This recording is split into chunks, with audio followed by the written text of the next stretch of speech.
Halo semuanya, selamat datang di Comic Universe. Kali ini saya akan membahas manhwa baru yang berjudul Reinkarnasi Demonic God. Cerita dimulai dengan sebuah pemandangan pada sebuah peperangan. Awalnya itu menampilkan banyak bendera yang sudah usang dan terlihat ada satu orang yang berdiri di antara para mayat yang berserakan di sana. Di hadapan orang itu masih ada sekelompok orang yang berdiri bersamaan. Satu orang di hadapan mereka kemudian mencabut pedangnya dari mayat yang baru saja dia bunuh dan membersihkan darahnya. Sementara orang-orang dari kelompok itu menganggap jika si pembunuh sudah kelelahan, mereka adalah kepala Shaolin, Hyeon Jin Cheon, lalu ada ketua sekte Monhua, Jang Guan, dan satu lagi adalah kepala klan Namgung, Namgung Hwan. Namgung Hwan mengatakan kepada mereka semua bahwa mereka harus membunuh orang itu. Yang harus mereka bunuh adalah MC kita dalam cerita kali ini. Ketika mereka bertiga sedang bersiap untuk membunuhnya, MC kita masih berdiri di sana. Dia mengatakan akan menghabisi mereka bertiga. Ketika MC kita akan menyerang mereka, Hyeon Jin Cheon mengingatkan teman-temannya untuk mempersiapkan diri. Tetapi baru saja mengatakan hal itu, MC sudah berada di depannya dengan mata yang menyala merah. Untungnya Hyeon Jin Cheon punya refleks yang bagus. Dia bisa bertahan dari serangan kejutan tersebut dan menjauhkan melarikan diri. Dia kemudian mempersiapkan sebuah serangan dengan tongkat miliknya. Kali ini dia menggunakan teknik Buddha Palm. Sebuah serangan berwarna hijau melesat menuju MC. Sang MC kemudian langsung menjaga jarak dari serangan itu dan dia menghindarinya dengan melompat ke atas. Dia juga langsung bergerak untuk mendekati Hyeon Jin Cheon sekali lagi, mengatakan jika dia akan membunuh Hyeon Jin Cheon terlebih dahulu. Kali ini dia melakukan serangan dari atas dan membuat Hyeon Jin Cheon terdesak. Dalam keadaan terdesak begitu, Hyeon Jin Cheon berteriak memanggil mereka berdua untuk membantunya. Karena melihat kawan mereka sedang kesusahan, Namgung Hwan dan Jang Guan langsung bergerak membantu. Terlihat kilatan merah dan biru langsung menyerang MC. Tetapi meskipun mereka bertiga sudah bekerja sama, MC masih bisa bergerak dengan bebas dan menghindari serangan-serangan yang datang. Terlihat pertarungan mereka semakin sengit dengan ledakan di sini dan di sana. Kemudian setelah berjalan beberapa saat, Jang Guan dan Namgung Hwan menggunakan teknik andalan bersama-sama, Plumbo Somples dan 10,000 Thunder Return as One. Mereka mengeluarkan teknik itu dengan kekuatan yang sangat besar, dengan niat langsung membunuh MC. Kali ini MC langsung terkena oleh dua serangan yang datang bersamaan. Dia akhirnya memuntahkan darah yang cukup banyak. Tak hanya sampai di situ, Hyeon Jin Cheon yang melihatnya sedang terluka langsung memberikan sebuah serangan juga. Dia berkata semoga MC bisa terakhir kembali di surga. Tetapi ketika melancarkan serangan kuat tersebut, sang MC berhasil menghindarinya dengan melompat ke atas. Sang MC mulai berputar-putar di atas sana dengan dikelilingi energi gelap di sekitarnya. Dan setelah cukup mengumpulkan energi, MC tiba-tiba mengeluarkan tangan. Lalu dalam sekejap dia langsung membunuh Hyeon Jin Cheon menggunakan tangan itu. Saat ini Hyeon Jin Cheon yang terkena serangan langsung kehilangan kepalanya dan tersungkur ke tanah. Terlihat MC mencabut kepala Hyeon Jin Cheon sampai dengan tulang belakangnya. Saat ini dia dipenuhi energi berwarna hitam dan mengatakan jika mereka berdua adalah target selanjutnya. Namgung Hwan dan Jang Guan yang melihat rekan mereka mati begitu saja langsung terdiam dengan mata yang terbuka lebar. Mereka tidak menyangka akan menghadapi seekor monster. Ketika mereka sedang melamun, MC mulai datang mengejar mereka berdua. Namgung Hwan yang sadar jika itu berbahaya langsung bergerak dengan cepat, menjauh dan mengingatkan Jang Guan juga untuk pergi dari sana. Tetapi ketika dia mengingatkan itu, saat ini MC sudah sampai dan menyerang Jang Guan. Inilah MC kita, sang demonic god, Jeon Cheon. Terlihat Jeon Cheon dipenuhi dengan energi berwarna hitam dengan mata yang menyala merah. Untuk membunuh Jeon Cheon, pria yang telah menenggelamkan Central Pain dalam darah, para elit dari 9 sekte besar menyatukan kekuatan. Tetapi melawan kekuatan yang dipuji sebagai yang terkuat di bawah langit, aliansi pun terdorong hingga ambang kehancuran. Bahkan saat ini pun, Jeon Cheon berhasil membuat Jang Guan benar-benar terdesak. Dia memprovokasi Jang Guan bertanya, di mana perangkap yang telah disiapkan itu. Jang Guan yang benar-benar sudah tersudut, kemudian langsung mengeluarkan jurusnya kali ini. Dia menggunakan Endless Plum Blossom Rain. Dan ketika menggunakan jurus itu, sebuah pohon plum langsung mekar di sana. Lalu pohon itu langsung mencoba untuk menangkap Jeon Cheon saat itu juga. Jeon Cheon yang melihatnya kemudian berhenti bergerak dan memegang pedangnya dengan sangat kuat. Saat itu dia mulai mengingat kenangannya ketika bersama seorang gadis dan 2 anak kecil. Dan karena mengingat tentang mereka, Jeon Cheon kembali mendapatkan kekuatan. Dia berkata jika dia belum boleh mati saat ini. Kali ini, Jeon Cheon langsung menggunakan jurus Namgung Sword Art bentuk kelima, Black Dragon Demon Slaying Slash. Dengan menggunakan jurus itu sekuat tenaga, Jeon Cheon berhasil menghancurkan pohon plum dan sekaligus membunuh Jangguan saat itu juga. Tetapi ketika selesai membunuh Jangguan, tiba-tiba ada sebuah jurus yang menyerang. Ternyata itu adalah jurus Super Regen Without Hand Range, jurus yang dikeluarkan oleh Namgung Hwang. Saat ini Jeon Cheon terkena jurus itu tanpa bisa menghindar. Dia langsung mengutuk Namgung Hwang karena jurus itu terasa sangat sakit. Dan ketika sedang terkena jurus itu, Jeon Cheon kembali mengingat orang-orang yang dia sayang. Namun dalam ingatannya kali ini, orang-orang itu terlihat berlumuran darah dengan luka di sekujur tubuh. Dia langsung berteriak jika serangan kali ini tidak ada apa-apanya dan kembali mendapatkan kekuatan. Sehingga membuat Namgung Hwang sangat terkejut. Ketika dia sedang terkejut, Jeon Cheon menggunakan kesempatan itu untuk mengeluarkan serangan yang hebat. Serangan itu berhasil melukai Namgung Hwang dan memotong kelima jarinya. Namgung Hwang sendiri langsung menjaga jarak dari sana setelah mendapatkan luka yang cukup bahaya. Dia juga mengutuk Jeon Cheon ketika terluka karena serangan ini. Jeon Cheon, dasar bajingan sekte demonik. Kemudian setelah mendarat di tempat yang cukup aman, Namgung Hwang langsung berhenti dan memegang pedangnya. Dia kemudian menggunakan jurusnya lagi untuk bergerak dengan sangat cepat. Dia langsung bergerak mengitari Jeon Cheon untuk melancarkan serangan dadakan. Dan ketika sudah berhasil berada di belakang Jeon Cheon, Namgung Hwang langsung mengeluarkan kekuatannya dalam serangan kali ini untuk membunuh Jeon Cheon. Karena pergerakan yang sangat cepat, Namgung Hwang berhasil menusuk jantung Jeon Cheon dari belakang. Dia juga meneriaki Jeon Cheon saat melakukan itu. Mati sana, kehidupan menyedihkanmu akan berakhir di sini. Jeon Cheon saat itu menggertakkan kedua giginya dan ia tiba-tiba sangat mengingat semua kenangannya. Kenangan itu juga semakin terlihat jelas. Dia melihat orang-orang yang dia sayang sekali lagi. Jeon Cheon lalu mengatakan jika semuanya akan berakhir di sini. Dia lalu berteriak dengan sangat keras dan menusuk jantungnya sendiri, mengatakan jika takdir terkutuk ini berakhir di sini.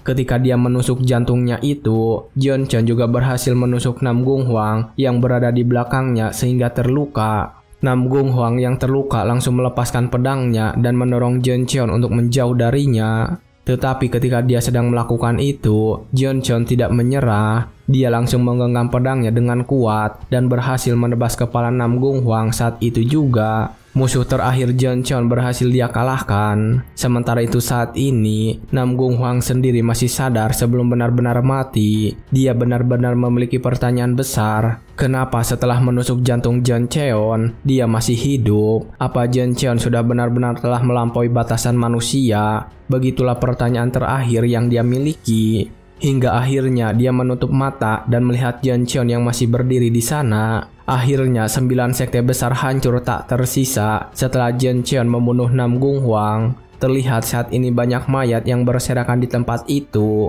Saat ini Jeon Cheon sedang berdiri dengan lubang di jantungnya dan pedang yang berlumuran darah.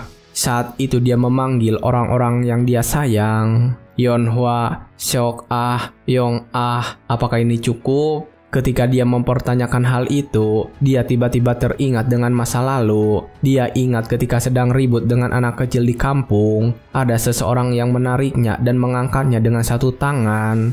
Jeon Cheon bertanya apakah ini kilasan balik hidupnya sebelum dia mati. Dia juga merasa sudah lama sekali sejak melihat wajah muda masternya. Terlihat dalam kenangan itu, dia sedang berlatih dengan masternya yang tiba-tiba memungutnya. Perjalanan Jeon Cheon dalam dunia murim dimulai dari sini. Dimulai dengan bertarung setiap hari demi bisa bertahan hidup. Masa-masa kehidupan yang dia lewati dengan pedang di tangan, tanpa rumah untuk kembali. Agar bisa hidup hari ini, seseorang harus mati. Siklus hampa dari pembunuhan tanpa sebab. Jian Chen bertanya-tanya apakah kehidupan seperti itu bisa memiliki makna. Dia bertanya apakah kehidupan bisa berlalu secepat ini.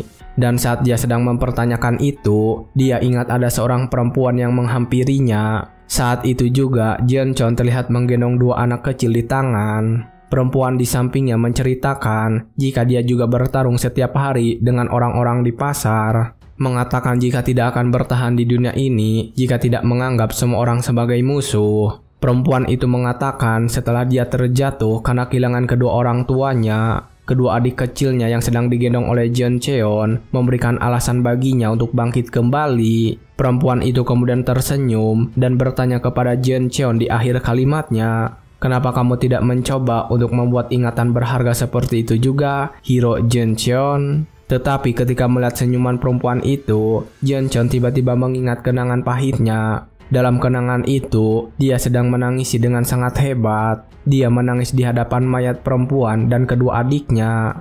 Dia menangis karena dia ingin hidup bersama perempuan itu. Karena bagi Jian Cheon, perempuan itu telah menjadi alasannya untuk hidup. Alasan bagi seseorang yang hanya tahu caranya membunuh. Jian Cheon kembali mengangkat pedangnya untuk balas dendam. Kehidupan yang hanyut tanpa rumah, dia bertanya-tanya di mana letak tujuan hidupnya. Tetapi ketika mengingat lagi semua kenangan buruk tentang balas dendam itu, Jian Cheon tiba-tiba kembali teringat dengan senyuman Yonhwa yang selama ini jadi alasan hidupnya. Dia kembali ke masa kini dan menangis hebat ketika mengingat senyuman orang yang dia sayang. Dia membayangkan mereka kembali hidup dan berada di hadapannya ketika akan menghadapi kematian. Jian Cheon telah mengikuti jalan pembantaian ini sendirian selama 15 tahun. Dan setelah pedangnya menjadi tumpul, serta tubuhnya dipenuhi ratusan ukiran luka, pada akhirnya dia telah memberikan segala yang dia miliki demi membalaskan dendamnya. Akhirnya, di hadapan matahari terbit, dia telah menaruh pedang yang ada di tangannya. Di sini tempat peristirahatan di Menigad, Jian Cheon. Tetapi ketika dia sudah menerima kematian itu dengan hati yang terbuka, sebuah suara yang sangat keras dari seseorang terdengar olehnya. "Untuk apa kau memaksa masuk ke sini? Apa kau pikir aku sudi menukar seni bela diriku dengan sepeser koin?" Itulah yang dia dengar saat memejamkan mata, dan karena mendengar suara itu, Jian Cheon kembali membuka matanya. Dia bertanya-tanya suara berisik apa ini? Apa akhirnya dirinya benar dikirim ke neraka? Begitulah pikirnya. Tetapi ketika dia benar-benar membuka matanya, dia melihat ada 2 orang di hadapannya, dan si perempuan yang ada di hadapannya saat ini sedang membicarakan sesuatu. Karena insiden buruk telah menimpa saudaramu yang sekarang tidak bisa menerima warisan bela diri, kamu meminta putraku untuk mewarisi seni bela diri keluarga Namhwa. Begitulah ucap si perempuan. Jian Cheon saat ini tidak sadar jika dirinya sudah bereinkarnasi. Dia bertanya-tanya ada apa ini? Apakah ini adalah neraka? Ketika dia sedang mempertanyakan itu, seorang anak kecil berteriak membalas perempuan tadi, mengatakan jika kakaknya masih hidup dan sehat, jadi bagaimana bisa aliran seni bela diri keluarga diwariskan kepada keturunan ibunya? Kemudian perempuan kecil yang ada di sana juga ikut membantu bocah lelaki itu, mengatakan kalau perempuan yang ada di hadapan mereka tidak memiliki garis keturunan ibu kedua bocah ini. Dia mengatakan soal warisan milik keluarga Yonhwa-nya. Jian Cheon tiba-tiba teringat dengan kedua anak kecil di dalam kenangannya saat melihat kedua bersaudara yang sedang marah-marah itu. Tetapi ketika kedua anak kecil itu sedang marah-marah dan menolak permintaan si perempuan tadi, lelaki yang di sebelah perempuan itu tersenyum dan mendekati mereka. Dia juga mulai berbicara mengenai sesuatu. Sepertinya ini tak akan berakhir dengan mudah. Baiklah, biar aku ajukan proposal kepada kalian. Aku dengar kalian berdua ini saking miskinnya sampai kesulitan untuk makan, jadi aku akan memberikan kalian uang. Wah Mujin, kau dapat mempertaruhkan seluruh warisan seni bela diri klanmu. Kemudian kita bertarung, dan pemenangnya akan mendapatkan keduanya. Bagaimana? Begitulah tawaran si pria ini. Dia menanyakan itu kepada Jian Cheon yang belum sadar jika dia telah bereinkarnasi. Jian Cheon tentu saja tidak menjawab pertanyaan itu dan diam saja. Ketika pria yang belum diketahui namanya itu bertanya lagi bagaimana keputusannya, kedua anak kecil itu langsung menjawab. Mereka mengatakan jika kakak mereka bahkan tidak bisa berlatih karena kegilaan yang dialami, dan mengatakan jika tidak akan tertipu dengan trik pria tersebut. Tapi setelah mereka selesai berbicara, Jeoncheon tiba-tiba membuka mulutnya dan bertanya kepada mereka semua. Cih, berisik sekali. Hei, sebenarnya siapa Hua Mujin yang kalian maksud ini? Aku adalah Demonic God, Jeoncheon. Tetapi ketika dia mengatakan itu, pria tersebut kembali bertanya siapa namanya tadi. Jeoncheon kemudian kembali menjelaskan kalau dia adalah Jeoncheon yang dipanggil sebagai Demonic God. Pria itu kemudian segera membalas ucapan tersebut dengan nada menghina. Demonic God, sudah akhiri saja bercandamu ini. Kenapa tak sekalian saja kau bilang bahwa dirimu ini raja dunia lain? Pria ini adalah Cheong Dobo, putra kedua guil pedagang Chonhua.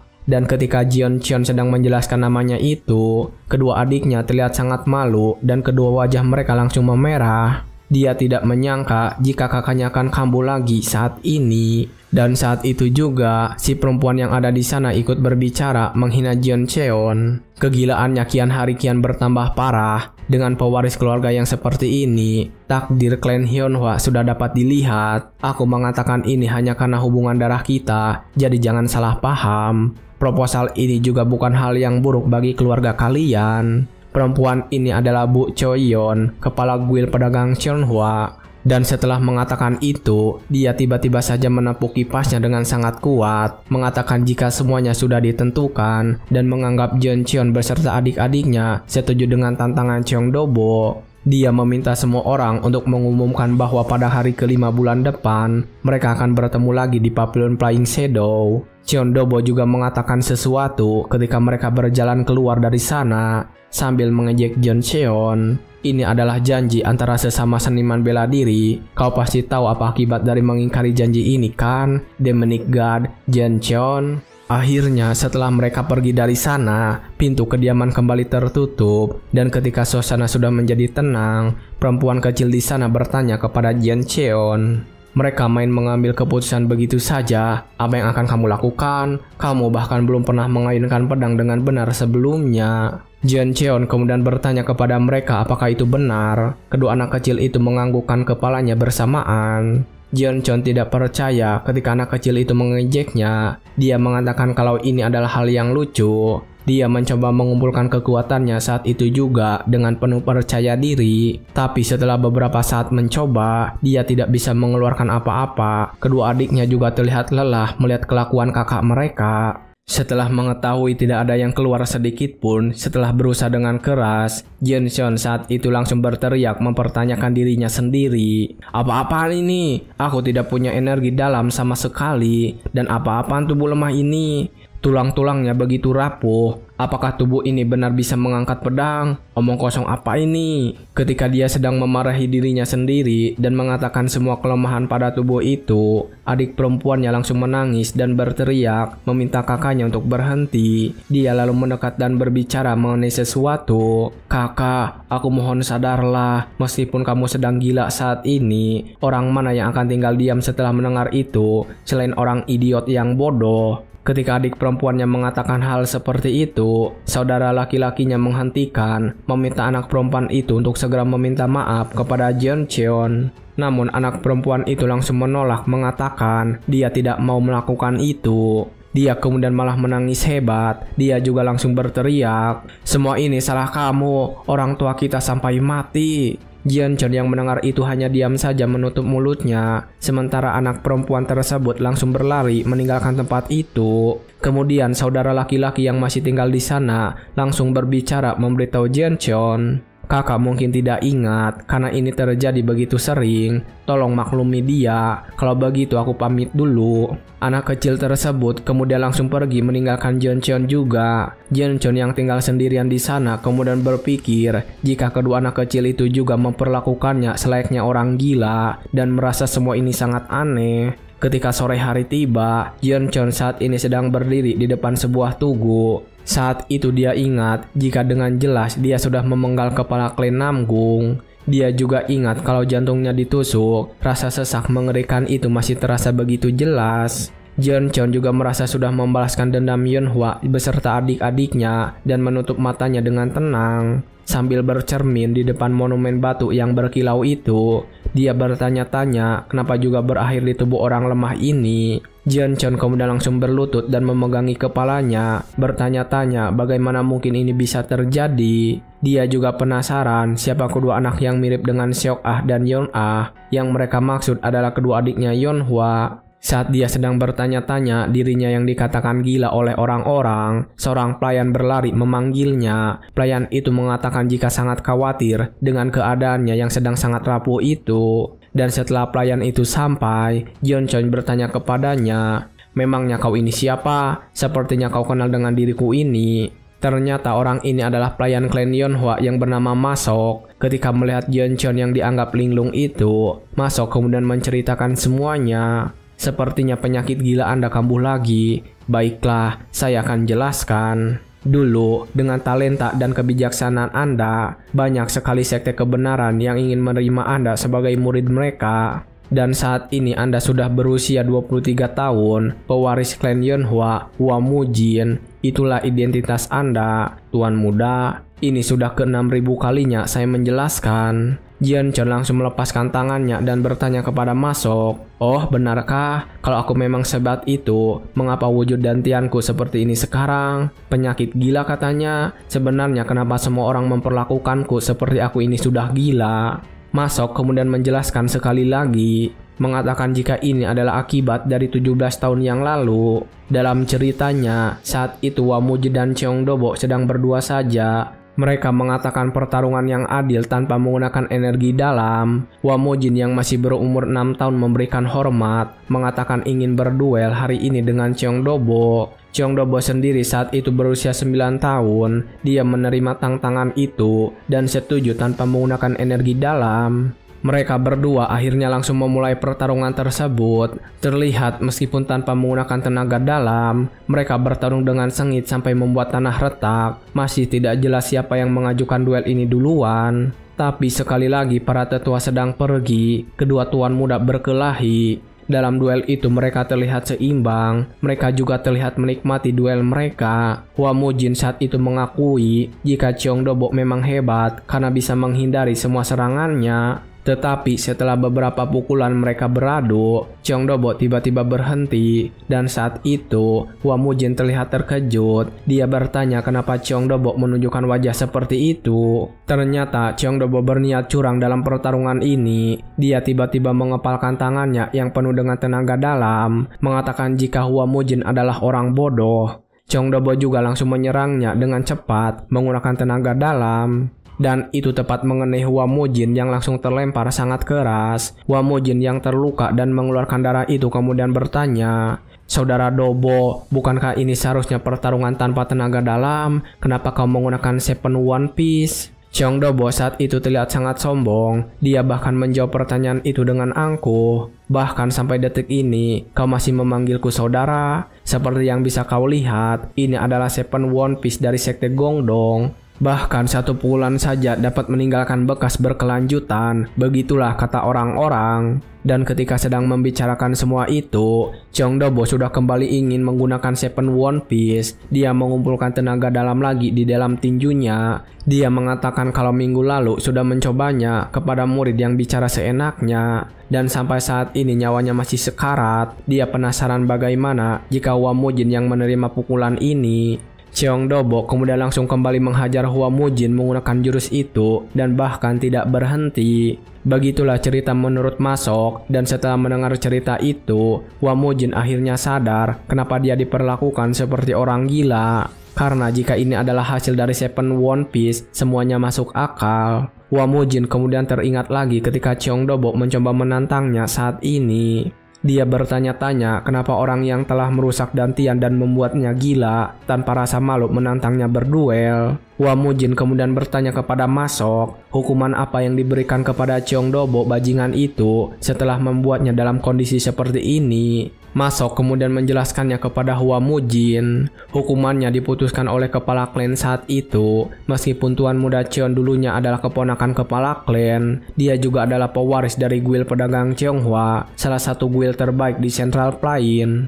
Jadi dia hanya diberikan hukuman teguran yang panjang. Mendengar hukuman yang diberikan, Hua Mujin atau Jeoncheon terlihat sangat kesal dengan keputusan ayahnya itu. Putranya menjadi disabilitas akibat Seven One Piece dan dia hanya menghukum pelakunya dengan teguran. Sungguh keluarga yang menyedihkan, dan di mana kedua orang tuaku saat ini? Ketika Hua Mujin menanyakan keberadaan mereka, Masok langsung terlihat sedih dan menundukkan kepalanya. Dia kemudian membawa Hua Mujin untuk menemui mereka. Namun tanpa diduga, ternyata Masok membawa Hua Mujin menuju suatu ruangan yang sepi. Dan terlihat di sana banyak lilin yang menyala serta dua batu nisan yang bertuliskan nama kedua orang tua Hua Mujin. Hua Mujin terdiam ketika mengetahui jika kedua orang tuanya sudah meninggal. Masok kemudian menjelaskannya sekali lagi kenapa mereka berdua meninggal. Penyakit gila Anda kian hari hanya kian memburuk. Kepala keluarga tertelan hutang. Kita lagi bersusah payah untuk menyembuhkan Anda. 9 tahun lalu, penyakit nyonya juga memburuk. Tak lama beliau pun meninggal.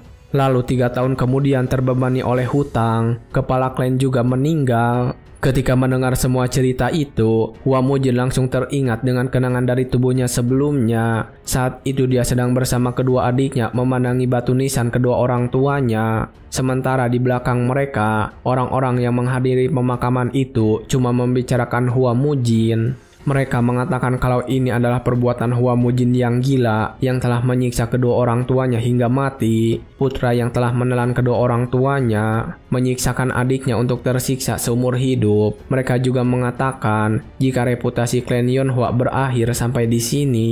Dan setelah mengatakan itu, semua orang langsung pergi meninggalkan ruangan pemakaman tersebut. Masok kemudian menjelaskan sekali lagi jika sekarang hanya tersisa semua hutang dari usaha mereka untuk mengobati Hua Mujin. Dua pelayan setia dan lusinan warrior di bawah kepemimpinan Hua Mujin.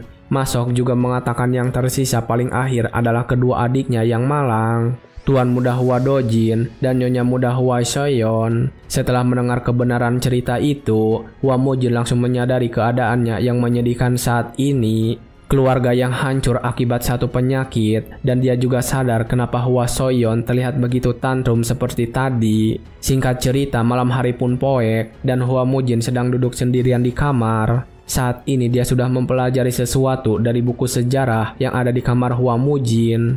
Dulu sewaktu dia masih menjadi Demonic God Jeoncheon. Setelah pertarungannya dengan 9 sekte, Jeoncheon sungguh telah mati, dan 30 tahun semenjak kejadian itu sudah berlalu, Jeoncheon juga merasa jika dunia ini terasa sangat asli kalau dianggap sebagai mimpi, dan sadar jika ini adalah kenyataannya sekarang. Dia sadar jika dia bukanlah orang gila yang tidak tahu apa-apa, dan telah mengambil alih tubuh dari putra sulung klan Yonhwa, Hua Mujin. Jeoncheon juga sadar jika semua yang harus dia bunuh untuk balas dendam sudah mati, menganggap hidup ini sebagai kehidupan tanpa penyesalan. Dan ketika dia sedang membaca buku itu, tiba-tiba saja dia melihat kedua surat dari kedua adiknya yang berdoa untuk kesembuhan Hua Mujin. Dia sadar kalau di kehidupan ini dia memiliki kedua adik yang memiliki kisah yang tragis seperti mereka yang dulu Jeoncheon kenal. Dia sadar jika sekarang harus hidup di dalam tubuh ini dan sebaiknya membantu kedua anak itu untuk sementara waktu.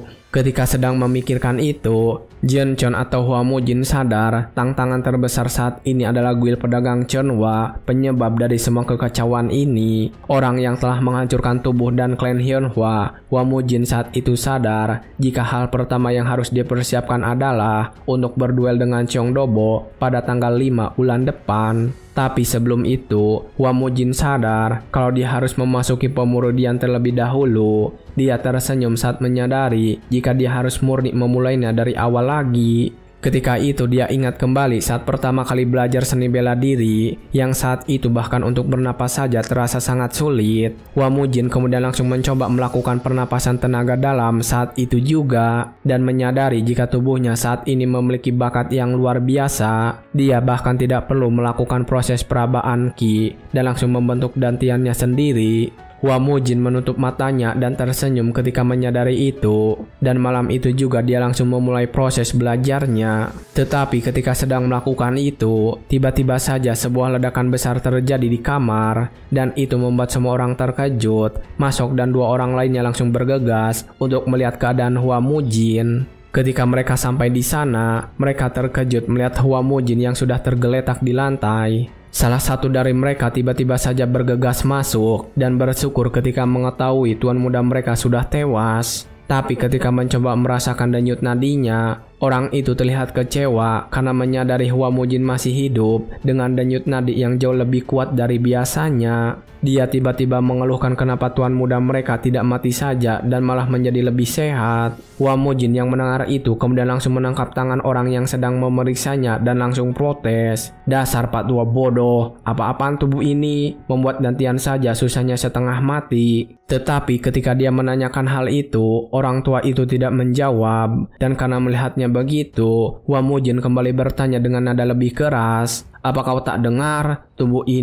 Apakah tubuh ini memiliki konstitusi khusus?" Orang tua itu kemudian memberitahunya jika Hua Mujin memiliki tubuh yang unik. Dia mendengar tubuhnya memiliki konstitusi Heavenly Martial, mengatakan jika itu adalah tubuh yang katanya diberkahi oleh surga untuk berjalan di jalan yang benar. Tetapi ketika mengatakan semua itu, orang tua itu terlihat sangat kesal dan malah semakin memegang tangan Hua Mujin dengan sangat keras. Ketika Hua Mujin bertanya kenapa ekspresi wajahnya seperti itu dan mengutuknya, tiba-tiba saja dia merasakan sakit dan memuntahkan darah. Dia juga langsung terjatuh ke lantai setelah memuntahkan sedikit darah. Hua Mujin kemudian sadar jika tubuhnya saat ini memiliki konstitusi yang bertolak belakang dengan Demonic Art. Kalau pemilik tubuh ini mencoba menggunakan Demonic Art, rasa sakitnya akan begitu besar sampai nyawanya menjadi taruhan. Hua Mujin atau Gentian juga mengetahui jika di dunia ini ada konstitusi Heavenly Martial, konstitusi Heavenly Killing, konstitusi Heavenly Flame, bahkan konstitusi Heavenly Long Feet. Saat ini dia sedang tertidur di lantai, melihat orang-orang di hadapannya mencoba membuatnya tetap sadar. Namun dia saat ini sedang kesal karena memiliki konstitusi Heavenly Martial. Hua Mujin saat ini panik karena duelnya dilaksanakan bulan depan, merasa jika situasi saat ini sangat buruk. Ketika kesadarannya masih ada, Hua Mujin bertanya kepada Masok, siapa kedua orang tua yang ada di sana itu. Masok kemudian memberitahunya jika mereka adalah kepala pelayan klan Yonhua, Do Baixin, dan tetua Jo Huangbong. Ketika Masok sedang memperkenalkan mereka, saat ini mereka berdua sedang saling menenangkan mempersiapkan kematian Hua Mujin. Hua Mujin yang mendengar itu merasa kesal karena mereka malah biasa-biasa saja ketika melihat dirinya pingsan. Dia sangat kesal terutama kepada Jo Huangbo. Dan ketika dia semakin merasa kelelahan dengan urat-urat yang terlihat di tangannya, Masok semakin panik dan berteriak dengan keras, "Tuan muda, tolong jangan mati seperti ini." Di langit yang penuh bintang malam itu, Hua Mujin malah semakin kesal karena melihat tingkah orang-orang yang memperlakukannya seperti itu. Singkat cerita, 3 hari berlalu dan saat itu hujan sedang turun. Masok saat ini sedang mencoba untuk memperingatkan Hua Mujin. Dia bertanya apakah kondisinya baik-baik saja karena selama 3 hari penuh Hua Mujin hanya berbaring dan tidak bisa bangun. Masok meminta Hua Mujin untuk menunggu dan tidak melakukan apapun. Hua Mujin yang mendengar itu merasa kesal karena mendapatkan tubuh yang sangat lemah. Dia sadar jika begini terus sebelum berduel saja dia sudah pasti mati. Saat itu dia langsung meminta Masok untuk berhenti bicara. Dia mengatakan ada hal yang lebih penting dan membutuhkan pedang untuk berduel. Hua Mujin yang dipenuhi perban di sekujur tubuhnya itu langsung memerintahkan Masok untuk mengambil beberapa pedang sekarang juga. Tapi ketika dia memerintahkan hal itu, Masok tiba-tiba mengatakan sesuatu yang menyedihkan. Saat ini kita seharusnya khawatir soal dengan apa yang bisa kita makan besok, dapat uang dari mana kita sampai bisa membeli pedang. Mendengar pernyataan Masok, Hua Mujin kembali bertanya apa memang sudah tidak ada uang sama sekali di keluarga sialan ini. Masok terlihat cemas ketika mendengar pertanyaan itu. Dia kemudian memberitahu kalau saat ini mereka sedang meminjam uang dari sindikat pinjaman. Dan karena suku bunga yang terlalu tinggi, utang mereka menjadi membunuh. Ketika sedang memberitahukan berita buruk itu, petir menyambar dengan hebat, memperburuk suasana hati Hua Mujin. Dia merasa telah hidup di keluarga yang sangat kacau balau, dan dia berpikir untuk menyelesaikan masalah uang terlebih dahulu. Dan setelah memutuskan itu, Hua Mujin tiba-tiba mendekati Masok dan memujuknya. Dia menyarankan untuk menambahkan hutangnya lagi, karena mereka sudah punya hutang yang sangat banyak juga.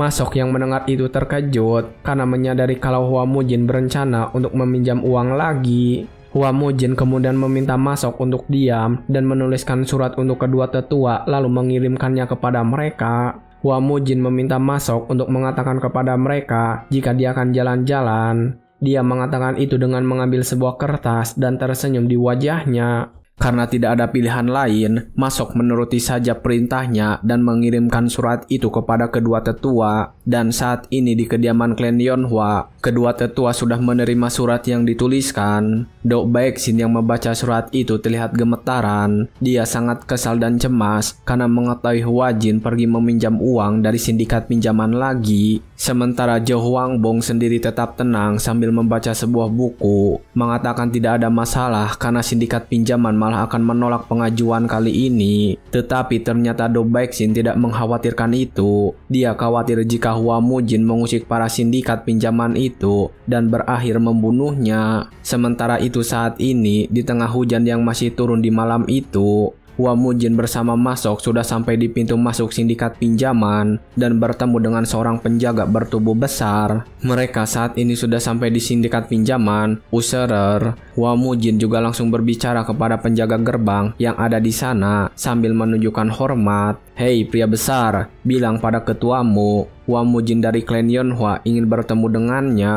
Tetapi pria besar penjaga sindikat pinjaman yang bernama Kang Noho itu menolak, mengatakan jika datang ke sini untuk berjudi jangan mengatakan hal bodoh, lalu meminta Hua Mujin untuk kembali pulang ke rumahnya. Hua Mujin menolak itu dan mengatakan jika tidak bisa bertemu dengan ketuanya, panggil saja atasannya. Karena Hua Mujin menolak saran darinya itu, membuat Kang Noho terlihat marah dan tersinggung. Masok juga yang melihatnya langsung meminta maaf, mengatakan jika Hua Mujin saat ini sedang sakit dan tidak bisa mengendalikan emosinya. Namun Hua Mujin sendiri tidak mundur dan malah menantang Kang Noho. Dan ketika suasana sudah semakin tegang, tiba-tiba terdengar suara dari sebuah koin yang dilemparkan. Dan dalam sekejap, ada seseorang di tengah-tengah mereka berdua. Dia bertanya, sedang ada apa ribut-ribut malam ini? Kang Noho yang melihat pria itu datang dengan tiba-tiba langsung menunduk dan memberi hormat. Lalu memberitahunya jika Hua Mujin ingin bertemu dengan ketua mereka. Pria dengan koin di tangannya itu kemudian bertanya, ada urusan apa? Hua Mujin ingin bertemu dengan ketua mereka. Hua Mujin sendiri langsung mengatakan jika dia datang untuk meminjam uang. Dan setelah mendengar itu,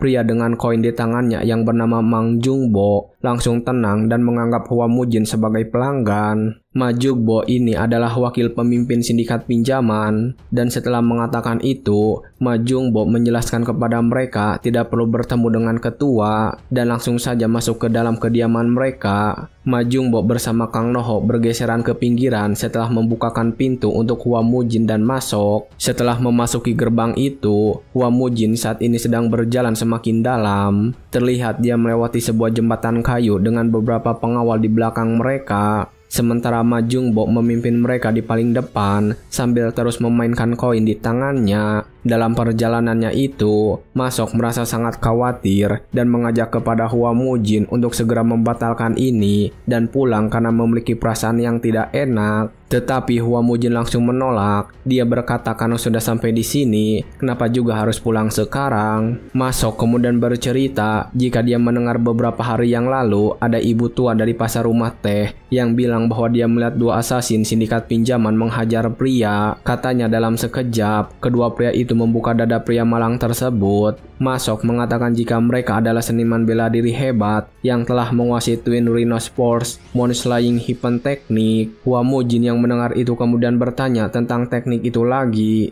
Dan Masok sekali lagi menjelaskan nama tekniknya adalah Twin Rhino Sports Moonslaying Hyphen Technique. Hua Mujin sendiri mengatakan apa yang perlu dia lakukan setelah mendengar teknik itu. Tetapi ketika mereka sedang mengobrol, Ma Jungbo tiba-tiba saja tertawa dan berbicara kepadanya. Hahaha, sepertinya pelayanmu lebih cekatan daripada tuannya. Tapi sayangnya, sepertinya sudah terlambat bagi kalian untuk kembali. Setelah Ma Jungbo mengatakan itu, sebuah pedang tiba-tiba berada di belakang Hua Mujin. Dan ternyata saat ini Hua Mujin sudah dikepung oleh para pengawal yang dari tadi berada di belakang mereka. Masok sendiri saat ini hanya berlutut ketakutan. Hua Mujin sendiri bertanya kepada Mang Jungbo, Apakah sedari awal memang ini tujuannya? Ma Jungbo sendiri tidak menutupinya. Dia mengatakan tidak bisa membunuh putra sulung klan Yonhwa secara terang-terangan di depan gerbang yang ramai. Dia juga membahas Hua Mujin yang tidak bisa membayar pokok pinjaman dan bahkan bunganya. Mengatakan kalau Hua Mujin benar-benar tidak tahu malu. Ma Jungbo mengatakan dia tidak akan membiarkan Hua Mujin memanasnya hidup-hidup seperti yang dilakukan kedua orang tuanya. Ketika mendengar ancaman yang diberikan kepada Hua Mujin, Ma Sok langsung berdiri dan meminta maaf, meminta pengampunan untuk nyawa Hua Mujin. Tetapi ketika mendengar tentang orang tua, sosok Yeon Cheon dari kehidupan yang lalu muncul dan membantahnya. Apa? Seperti kedua orang tuaku, aku tak pernah punya orang tua. Ketika dia berbicara itu dengan lantang, semua orang di ruangan tersebut langsung terdiam dan menjadi hening. Barulah setelah beberapa saat, Hua Mujin sadar jika saat ini dia bukan dirinya dari masa lalu. Ketika dia sedang memikirkan itu, Ma Jungbo memberikan perintah kepada pengawalnya untuk melukai Hua Mujin sedikit saja. Para pengawal serentak mengatakan akan melakukan tugas mereka, dan yang pertama kali melakukan itu adalah Kang Noho. Dia langsung mengambil baju Hua Mujin dengan sangat emosi dan memakinya. Dasar berandalan arogan, matilah. Kang Noho terlihat memutar senjatanya untuk menghajar Hua Mujin dan melampiaskan rasa kesalnya ketika menghadapinya di gerbang tadi. Tetapi ketika akan melakukan itu, tanpa disangka, Hua Mujin langsung menggunakan kakinya dan bergerak untuk mematahkan lengan Kang Noho dalam sekejap. Hua Mujin akhirnya berhasil menjatuhkan Kang Noho ke tanah. Saat itu juga, Hua Mujin bahkan berani untuk mengejeknya. Untuk seukuran pria besar, tubuhmu ini lembek juga ya. Hua Mujin kemudian kembali menetap lengan dan kakinya, mengatakan untuk tubuhnya yang lemah saat ini, dia menemukan metode yang lebih baik daripada pertarungan langsung. Ma Jungbo yang melihat salah satu pengawalnya dijatuhkan, kembali memerintahkan sisa pengawalnya untuk menghajar dan membunuh Hua Mujin. Mendengar perintah dari ketua mereka, para pengawal langsung menyerang bersamaan. Tetapi kali ini pun, Hua Mujin berhasil menghindari serangan pedang yang datang kepadanya, dan ketika sedang menghindari dari serangan-serangan itu, Hua Mujin berkata dalam hatinya, dia sadar dengan fisik yang lemah dan sebaiknya menggunakan movement art. Kemudian setelah beberapa kali menghindar, Hua Mujin merasa sekarang waktu yang tepat untuk melakukan serangan balasan. Dia berhenti dan langsung melompat membenturkan kepalanya kepada pengawal yang sedang mengejarnya itu. Dia berhasil menjatuhkan pengawal itu dengan sekali serang, tetapi pengawal berikutnya dengan cepat langsung melanjutkan serangan. Hua Mujin juga kembali berhasil menghindar, bahkan berhasil menentangnya dengan kakinya kali ini. Masih menggunakan kakinya, Hua Mujin berhasil mendorong pengawal ini untuk mengalahkan pengawal yang jauh darinya. Hanya dalam beberapa saat saja, Hua Mujin kini berhasil mengalahkan semua pengawal itu. Namun ketika keributan itu terjadi, Ma Sok tidak bisa melihatnya karena debu yang sangat tebal. Dia lalu berteriak bertanya, apakah Hua Mujin baik-baik saja? Hua Mujin sendiri langsung memarahinya. Kau buta ya? Aku masih baik-baik saja. Dan setelah melihat Hua Mujin yang masih selamat dari pertempuran itu, Ma Sok merasa sangat terkejut, bertanya dari mana Hua Mujin mempelajari bela diri seperti itu.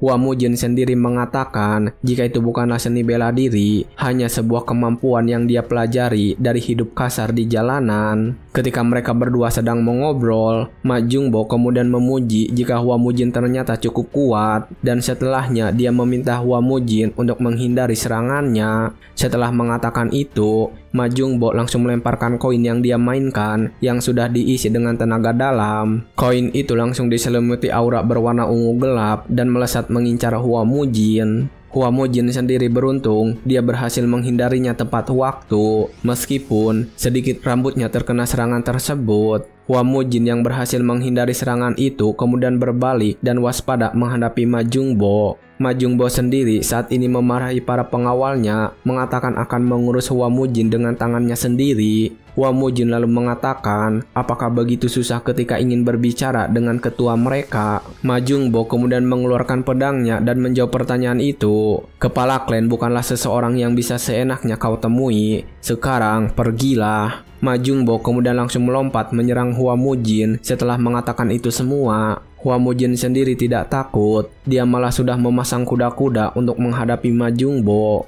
Ketika serangannya datang tanpa diduga, sebuah benturan terjadi, dan ketika menyadarinya, Ma Jungbo kaget karena melihat Hua Mujin menggunakan sepasang sumpit untuk menahan pedangnya. Sementara saat ini Hua Mujin langsung melempar pedang itu menggunakan sepasang sumpit miliknya. Hua Mujin sendiri membawa sumpit sebagai pengganti karena keluarganya tidak memiliki pedang satupun. Setelah serangan pertama itu, mereka berdua akhirnya kembali beradu serangan antara pedang dan sepasang sumpit. Dan ketika sedang bertarung melawan Hua Mujin, Ma Jungbo berbicara dalam hatinya karena tidak mengetahui seni bela diri yang Hua Mujin gunakan. Tetapi ketika itu terjadi, Hua Mujin menemukan sebuah celah di tangan kanan Ma Jungbo. Hua Mujin kemudian langsung menggunakan sumpitnya untuk menusuk tangan kanan Ma Jungbo. Ma Jungbo yang terluka karena serangan itu tidak menyangka jika Hua Mujin bisa memanfaatkan reaksinya juga. Ma Jungbo semakin emosi dan mempercepat serangan pedangnya. Tapi kali ini Hua Mujin berhasil menghindarinya lagi.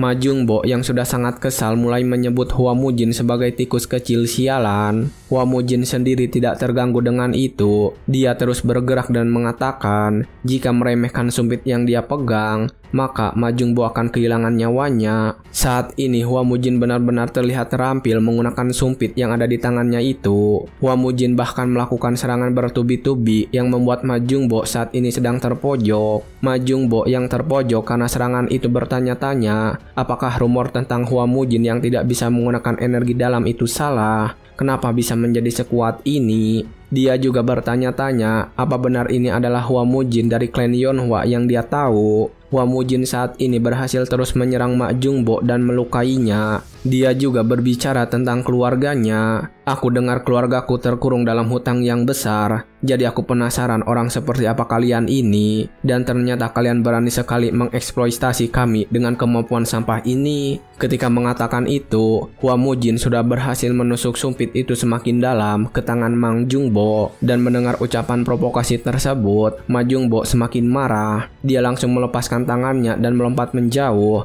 mengatakan jika dia akan menunjukkan seni bela diri yang telah Hua Mujin remehkan, dan meminta Hua Mujin berhenti mengatakan omong kosong tersebut. Ketika sudah mengatakan itu, tiba-tiba saja pedang milik Ma Jungbo diselimuti aura berwarna ungu gelap. Dia kali ini menggunakan teknik yang dia kuasai, Twin Release Force Moon Slaying Hyphen Technique. Setelah berhasil mengumpulkan energi yang cukup, Ma Jungbo langsung bergerak untuk menyerang Hua Mujin menggunakan teknik itu. Hua Mujin sendiri tetap tenang mengatakan jika yang membual di sini adalah Ma Jungbo. Dan ketika serangan itu datang, Hua Mujin berhasil menghindarinya dengan begitu mudah, dan itu membuat Ma Jungbo sangat kaget. Tepat ketika Ma Jungbo sendiri sedang terkejut, Hua Mujin langsung menggunakan tangannya untuk menghajar Ma Jungbo dengan sangat kuat. Ketika mendapatkan pukulan itu, Ma Jungbo bertanya-tanya apakah selama ini Hua Mujin menyembunyikan kekuatannya. Setelah terkena pukulan itu, Ma Jungbo mengeluarkan sedikit darah dari mulutnya. Ma Jungbo juga kembali mengancamnya, dasar berandalan, dengan apa kau akan membayar konsekuensi ini nanti?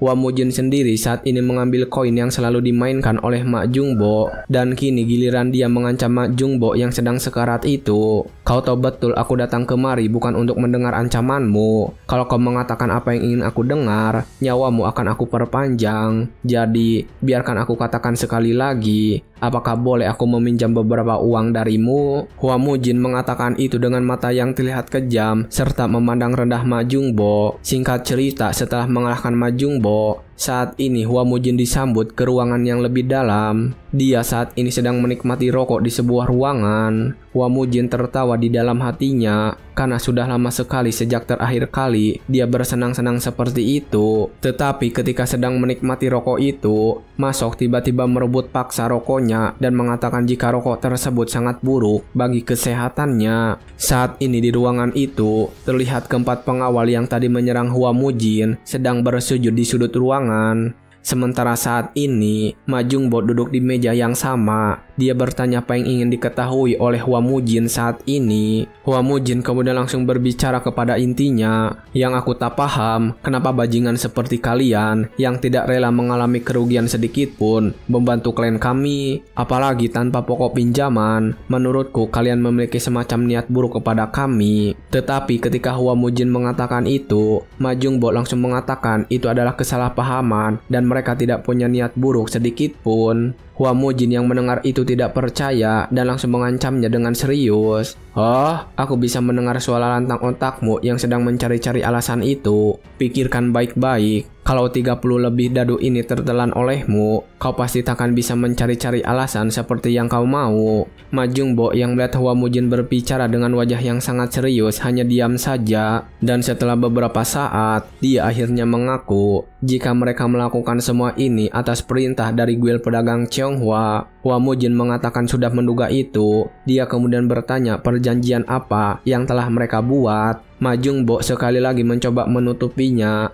mengatakan tidak ada perjanjian yang mereka buat. Hua Mujin tidak percaya dengan ucapan itu. Dia mulai mengocok dadu dan melemparkannya sambil memberikan ancaman lagi. "Hei, kalian ini bukan semacam penganut Taoisme ataupun warrior. Kalau kalian mau setia pada seseorang, maka setia jugalah pada bawahan kalian. Bahkan jika hari ini tubuh kalian terpotong-potong dan tempat ini terbakar, para Cheonghua itu sama sekali tak peduli dengan kalian." Melihat beberapa dadu yang terlempar di meja itu, membuat Ma Jungbo semakin terdiam karena takut. Dia memejamkan matanya dan memberanikan diri. Ma Jungbo akhirnya mulai berbicara dengan jujur.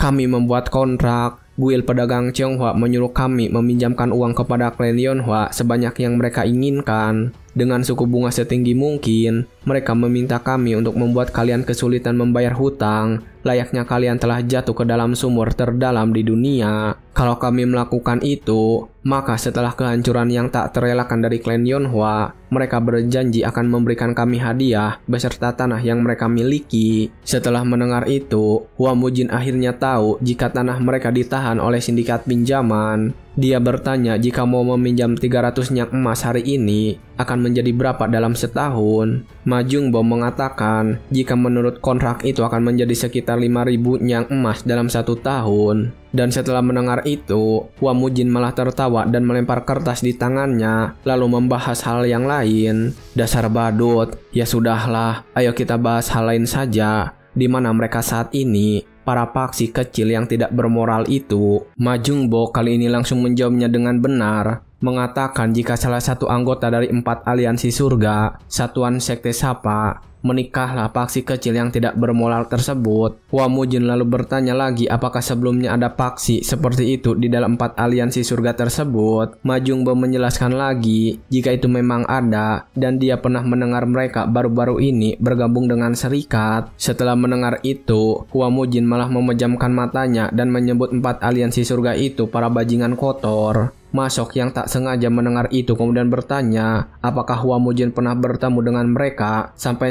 berkata kotor seperti itu. Hua Mujin mengatakan untuk melupakannya saja karena malas untuk menceritakannya. Hua Mujin kemudian bertanya kepada Ma Jungbo kenapa orang yang mengambil uangnya lama sekali. Dan tepat ketika dia menanyakan uang itu, seseorang sedang berlari membawanya di dalam peti. Orang itu langsung masuk ke ruangan itu dan mengatakan jika dia telah membawakan 300 nyak emasnya. Hua Mujin yang melihat peti itu disimpan di hadapannya langsung bersemangat. Dia juga langsung membukanya dan memeriksanya. Hua Mujin sangat senang ketika melihat emas-emas tersebut dan mengatakan jika ini sudah cukup, dia langsung mengajak Masok untuk pergi dari sana dan membawa uangnya. Akhirnya setelah mendapatkan uang itu, mereka keluar dari ruangan tersebut. Kemudian di pintu gerbang kediaman, Ma Jungbo dan para pengawal sedang mengantar kepulangan Hua Mujin dan Masok. Hua Mujin kemudian berbicara mengenai pinjamannya kali ini, mengatakan kepada Mang Jungbo untuk menulis pinjaman kali ini di dalam buku kas induk. Begitu bisnis Ma Jungbo dengan klien besar mereka selesai, Hua Mujin akan membayar setiap hutang yang dimiliki. Hua Mujin juga menyinggung mereka yang memeras uang dari rakyat biasa dan meminta mereka untuk menghentikannya, mengancam mereka jika terus bersikap semena-mena mereka akan hancur. Ma Jungbo yang sudah terluka saat itu hanya mengatakan akan mengingat itu baik-baik, tetapi di dalam hatinya dia masih menggerutu. Dia bertaruh jika klan Yonhua yang akan hancur lebih dulu. Saat ini Hua Mujin dan Masok berjalan pergi menuju pintu keluar. Setelah pulang dari sana, mereka berdua saat ini sudah sampai di kediaman klan Yonhua. Dan sesampainya di sana, Do Baeksin terlihat sangat panik karena melihat darah yang ada pada pakaian Hua Mujin. Dia bertanya darah siapa itu. Hua Mujin kemudian mengatakan jika itu bukanlah darahnya. Dok Baeksin yang masih khawatir bertanya-tanya apa yang telah terjadi di markas sindikat pinjaman. Hua Mujin mengatakan jika dia hanya meminjam beberapa uang karena tahu situasi keluarganya saat ini sedang sulit. Dia juga mengatakan sekarang mereka harus memberi makan para warrior dari keluarga Yomhwa. Dok Baeksin kemudian berhenti menanyakan hal yang lain. Dia lalu bertanya tentang peti yang dibawa oleh Masok. Bertanya apakah Hua Mujin mencuri uang itu dari tempat lain karena percaya jika sindikat pinjaman tidak mau meminjamkannya uang mereka lagi. Hua Mujin kemudian menjelaskan kepada Dok Baeksin sambil berlari pergi dari sana. Sebelum aku kembali, aku menyuruh mereka untuk mencatatnya dalam buku kas. Kepala pelayan sekarang hanya perlu fokus memberi makan dan memberikan baju untuk adik-adikku. Baiklah kalau begitu, teruslah bekerja keras. Setelah mengatakan itu, Hua Mujin langsung pergi meninggalkan mereka bertiga dan masuk ke dalam kediaman utama.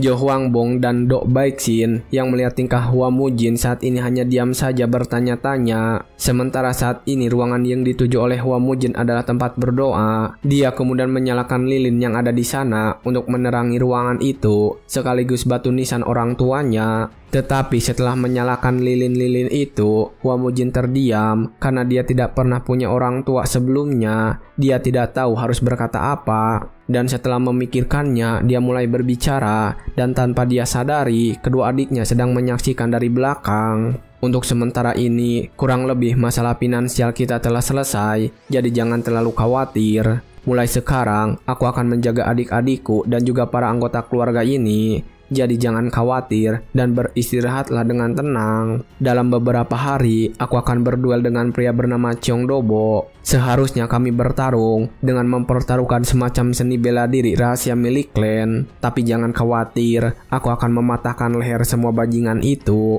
Hua Mujin mengatakan itu dengan sangat bersemangat dan penuh hormat. Sementara kedua adiknya yang menyaksikannya merasa tenang. Bahkan adik perempuannya juga terlihat tersenyum. Dan malam itu dihabiskan untuk berdoa di ruangan tersebut. Keesokan harinya, terlihat beberapa orang sedang membawa 3 peti dan mengantarnya ke depan ruangan Hua Mujin. Terlihat mereka sangat kesusahan membawa peti-peti tersebut, dan begitu sampai di sana, mereka langsung menyimpan peti itu ke lantai. Saat mereka pergi, mereka mengeluhkan betapa beratnya peti tersebut. Mereka langsung meregangkan badannya saat berjalan pergi dari sana.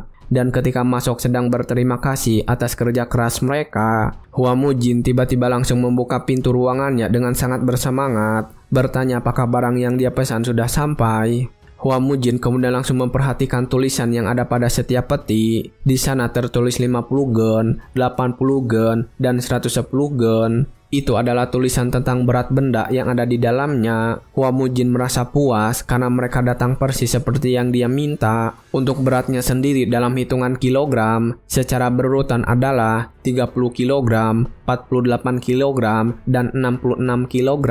Hua Mujin kemudian langsung membuka peti yang ada di sana dan terlihat sebuah pedang di dalam peti itu. Masok yang melihat itu kemudian bertanya untuk apa semua itu dan mengatakan jika orang-orang yang membawanya saja tadi sudah kesusahan. Hua Mujin mengatakan jika pedang ini untuk diayunkan dan langsung mencoba menggenggam pedang dalam peti itu. Saat ini dia mengambil pedang yang berbobot 50 gun yang paling ringan. Tetapi bahkan ketika mengambilnya dengan satu tangan, Hua Mujin merasa kesusahan dan langsung menjatuhkannya. Masok bahkan bertanya apakah Hua Mujin yakin bisa mengayunkan benda seberat itu. Hua Mujin saat itu tidak menyangka jika dia akan kesulitan dengan hanya mengangkat pedang 50 gun dan kembali mengutuk tubuh sialannya. Tetapi sekali lagi, dia langsung merubah pikirannya itu. Dia mengatakan kepada dirinya sendiri agar tidak menyerah begitu saja. Dan setelah berusaha sekuat tenaga, Hua Mujin akhirnya bisa mengangkatnya dengan kedua tangan. Tapi terlihat tubuhnya masih gemetaran saat ini.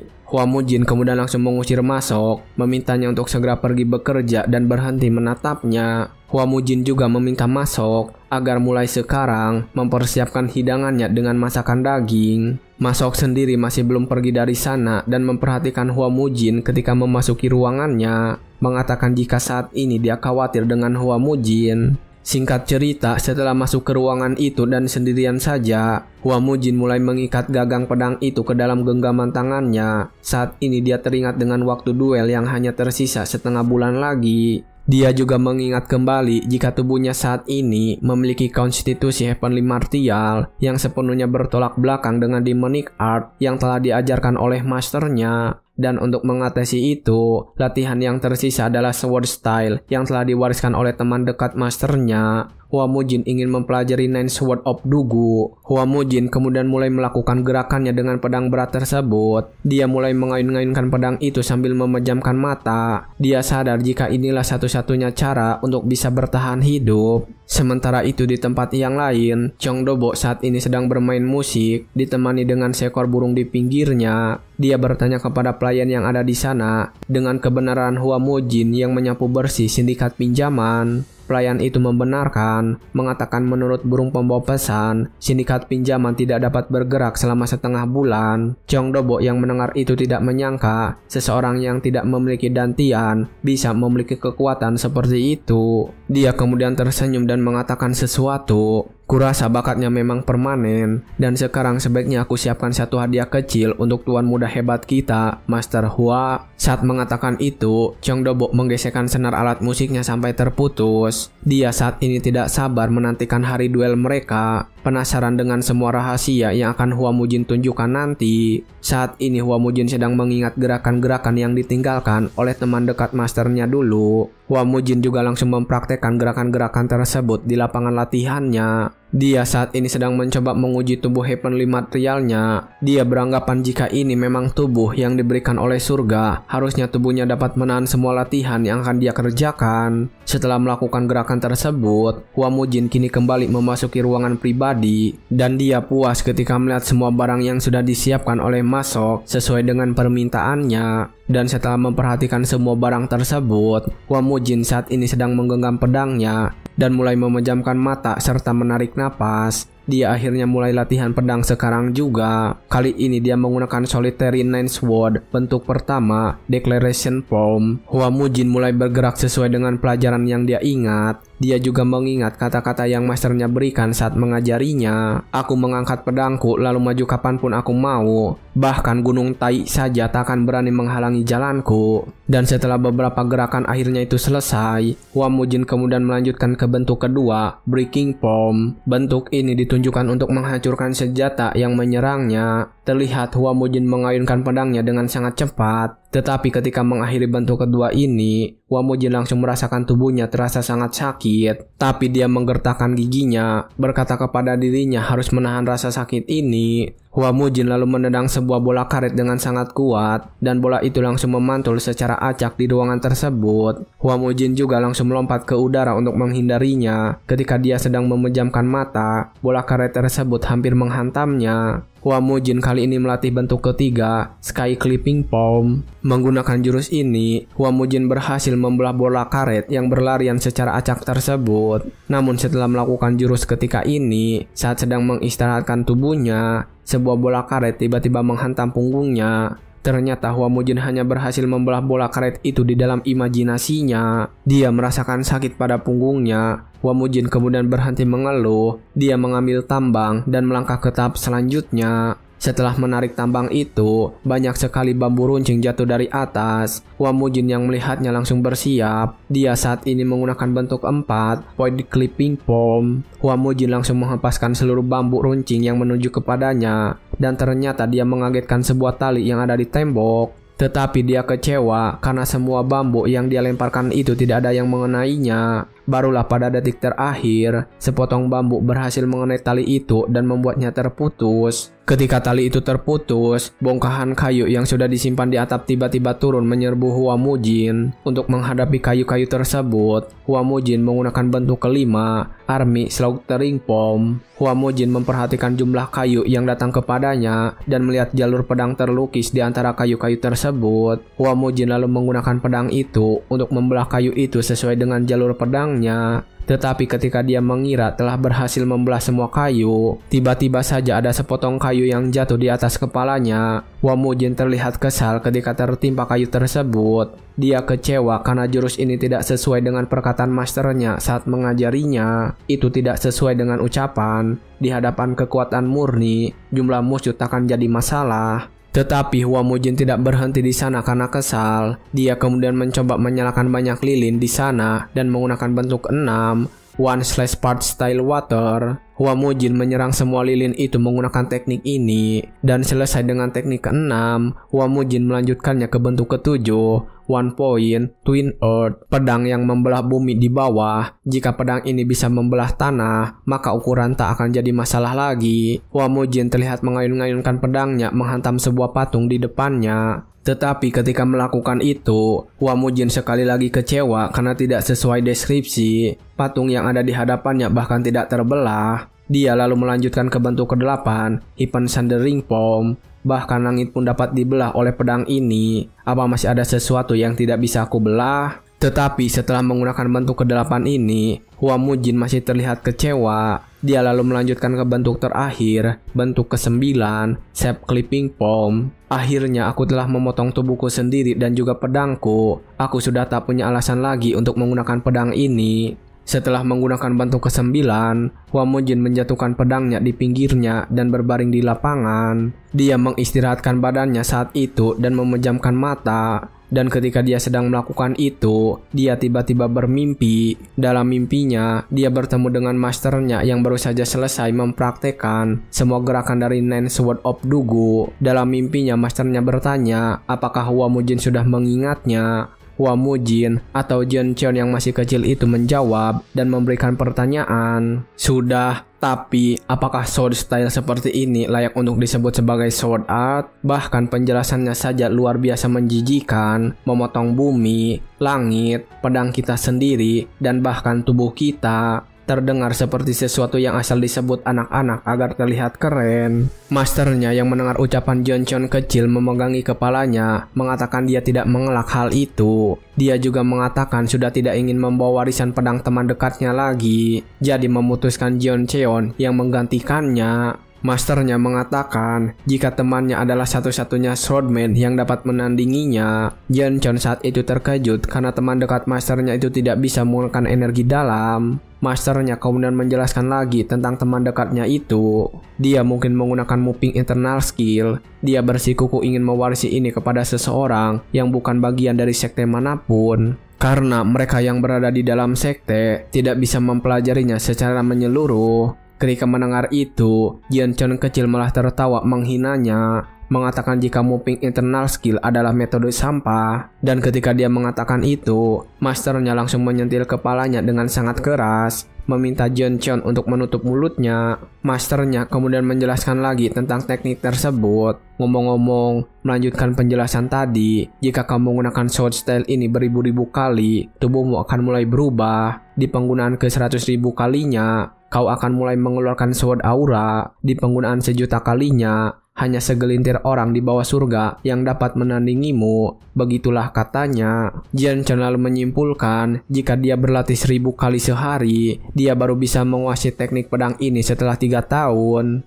Dia juga bertanya apakah temannya itu sekuat masternya saat ini. Sang master kemudian menjawab dengan tenang, aku tidak bisa menjawabnya dengan pasti, tapi jika kami bertarung hingga titik darah penghabisan, salah satu dari kami pasti akan mati. Jian Qian kecil yang mendengar itu mengatakan jika dia penasaran seperti apa teman dekat masternya itu. Tetapi ketika sedang memimpikan hal tersebut, saat ini di lapangan latihan, Masok sedang mencoba membangunkan Hua Mujin dengan menampar wajahnya berkali-kali. Dan setelah beberapa saat, Masok berhenti karena sadar jika Hua Mujin sudah bangun. Hua Mujin sendiri saat ini langsung memarahinya, mengatakan akan membunuh Masok kalau memukul wajahnya sekali lagi. Hua Mujin kemudian langsung bangun dan duduk. Saat ini dia tidak menyangka akan pingsan setelah menggunakan teknik itu sekali. Dia mengeluh jika perjuangannya masih sangat panjang untuk melakukannya 1000 kali per hari. Ketika dia sudah duduk, Masok langsung memberikan sebuah makanan untuk Hua Mujin.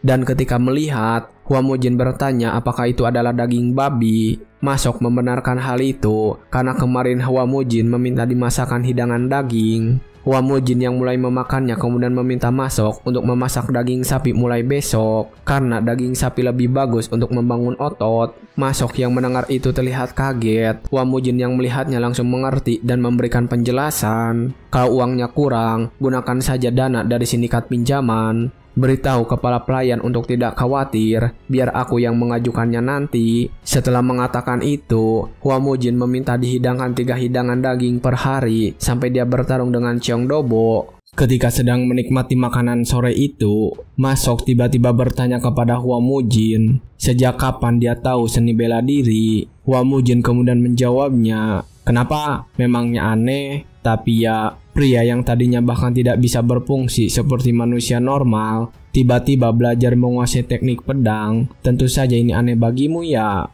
Ma Sok sendiri terlihat cemas saat itu. Dia mengatakan jika dia hanya terpukau saja kali ini. Ma Sok berkata jika dia kagum saat Hua Mujin menggunakan sumpit untuk mengalahkan para penjaga sindikat pinjaman, dan sekarang menyaksikan Hua Mujin belajar gaya pedang gila juga. Hua Mujin menelan makanannya dan menjelaskan yang sebenarnya. Yah, aku sudah bilang pada adik-adikku, jadi aku rasa tak ada salahnya memberitahumu. Sebenarnya, aku ini bukan putra sulung kalian, Hua Mujin, tapi aslinya aku ini adalah Demonic God. Tetapi ketika Hua Mujin sedang mengatakan yang sebenarnya, Ma Sok langsung memintanya berhenti mengatakan omong kosong dan menganggap itu hanyalah sebuah candaan. Ma Sok kemudian memberitahu kekhawatirannya saat ini. Saya hanya khawatir akan satu hal. Saya takut suatu hari nanti, sama seperti sebelumnya, Anda akan kehilangan ingatan Anda lagi dan berubah menjadi orang lain, kemudian menghilang tanpa pamit. Ma Sok yang terlihat cemas itu kemudian bertanya, apakah Hua Mujin berencana meninggalkan klan Yonghua? Hua Mujin yang telah selesai dengan makanannya kemudian menjawab, jika dia takkan pernah meninggalkan klan ini. Tidak, sampai klan Yonghua menjadi keluarga seni bela diri terkuat di Sichuan. Selain itu dia tidak punya rencana apapun. Tetapi ketika mendengar itu, Ma Sok malah menganggap itu bercanda, meminta kepada Hua Mujin untuk jangan mengada-ngada. Saat Ma Sok berbicara seperti itu, Hua Mujin menggunakan jarinya untuk memukul kepalanya dengan keras sampai menimbulkan benjolan.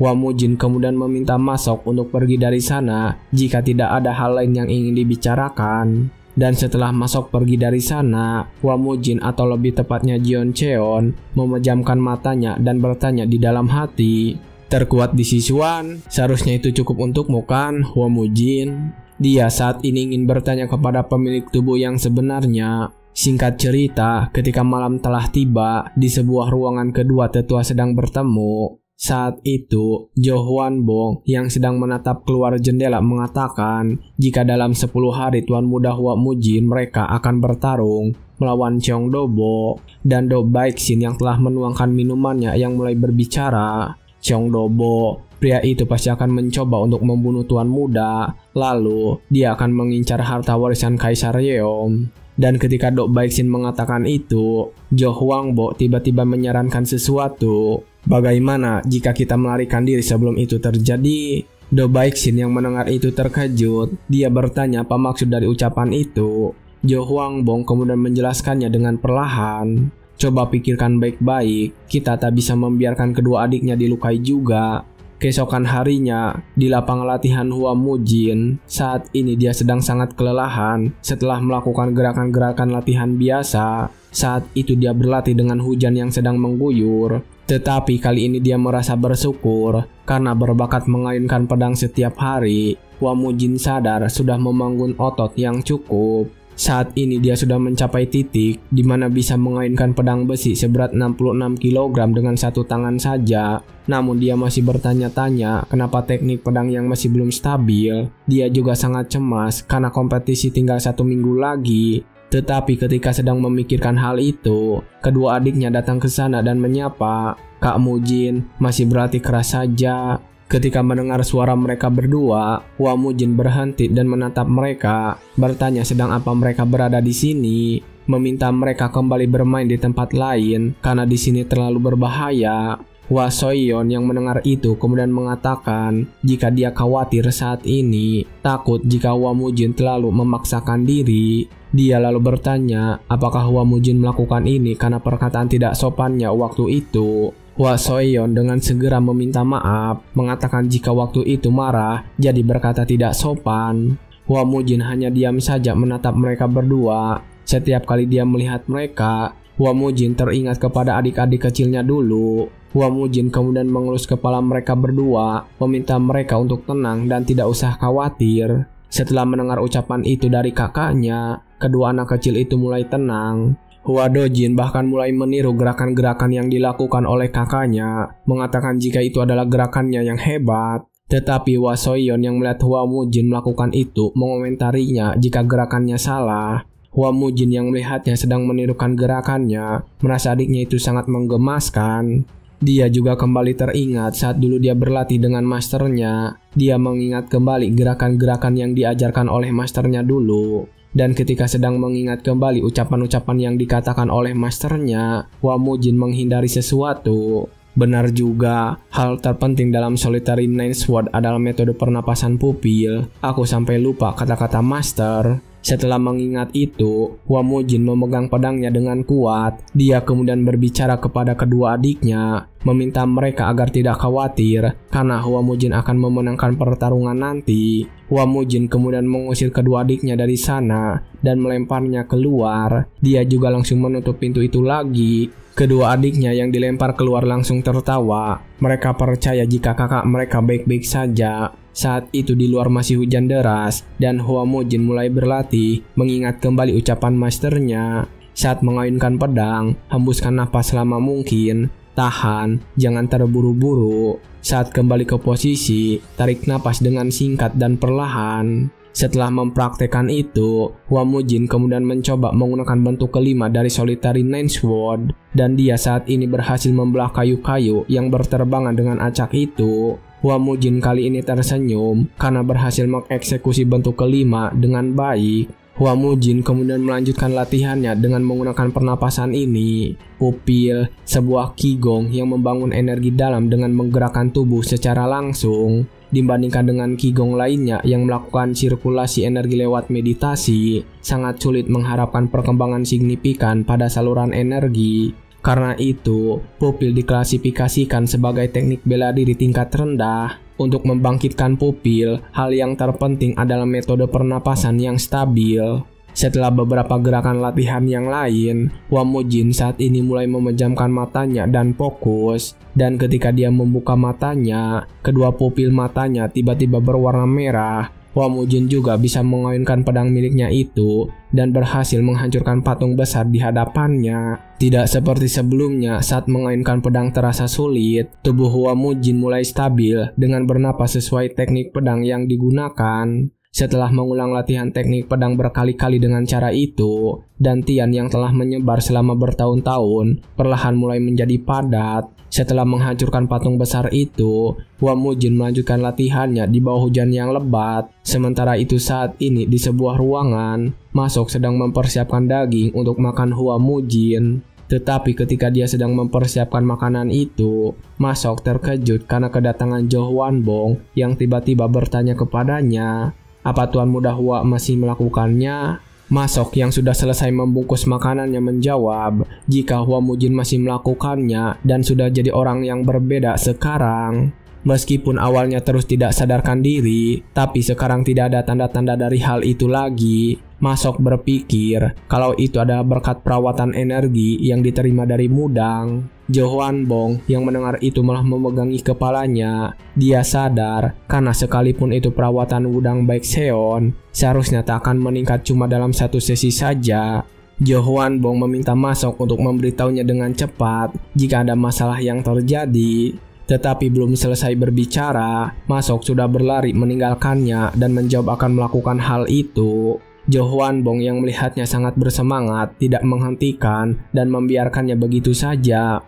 Ketika Masok sedang mengantar makanan itu dengan bersemangat, hujan ternyata sudah reda. Namun ketika dia sampai dan membuka pintu ruangannya, dia terkejut karena melihat ruangan yang ada di sana sudah hancur. Dan Hua Mujin sedang berdiri menatap ke arah hutan di hadapannya. Masok lalu bertanya apa yang terjadi saat ini. Hua Mujin kemudian mengatakan jika tempat ini terlalu sempit dan mulai sekarang dia harus menggunakan lapangan latihan. Hua Mujin mengatakan itu dengan pedang tertancap dan wajah yang sangat puas. Akhirnya ketika hari sudah menjadi sangat cerah, Hua Mujin berangkat menuju lapangan latihan bersama Masok. Namun ketika sampai di sana, ternyata ada beberapa warrior yang sedang berlatih dan mereka terlihat kecewa saat melihat kedatangan Hua Mujin. Hua Mujin sendiri tidak menghiraukan mereka dan tetap berjalan menuju lapangan itu dengan santai. Masuk kemudian mencoba berbicara kepada warrior yang menatap mereka dengan tajam. Tuan warrior sekalian, Tuan Muda bilang dia ingin menggunakan lapangan latihan. Tetapi ketika mengatakan itu, para warrior itu semakin menatap tajam dan terlihat semakin marah. Hua Mujin yang melihatnya kemudian menancapkan pedangnya ke tanah dengan keras dan berbicara mengusir mereka. Kalian mendengarnya kan? Karena aku perlu latihan sendiri, aku akan pinjam lapangan latihan besar ini untuk sementara waktu. Ada lapangan latihan lain dekat sini, jadi gunakanlah yang itu. Ketika mendengar ucapan itu dari mulut Hua Mujin, warrior yang ada di sana semakin marah dan kesal. Mereka berbicara di dalam hatinya, menganggap jika Hua Mujin hanyalah seorang mayat dan beraninya dia berbicara seperti itu. Mereka bahkan tidak menunjukkan rasa benci mereka terhadap Hua Mujin lagi. Hua Mujin yang merasakannya juga langsung mengatakannya dengan terang-terangan. Wah, tatapan kalian sepertinya cukup menantang. Ketika mendengar itu, salah satu warrior mulai mencoba membalas. Tapi saat melakukan itu, salah satu dari mereka menghentikannya dan berbicara kepada mereka. Mundur semuanya. Tuan Muda Hua bilang dia ingin berlatih seni bela diri. Orang ini adalah Chelboin, komandan dari Death Squad klan Yonghua. Dan karena komandan mereka mengatakan itu, para warrior menurutinya. Tetapi ketika melihat Hua Mujin, mereka menggerutu jika kegilaan Hua Mujin sudah memuncak lagi. Dan Hua Mujin mendengar itu. Tepat setelah mendengarnya, Hua Mujin langsung menghentikan mereka. Hei pria membosankan, berhenti dulu. Jika kau ada keluhan, bilang saja langsung. Menahannya cuma sesuatu yang dilakukan pecundang.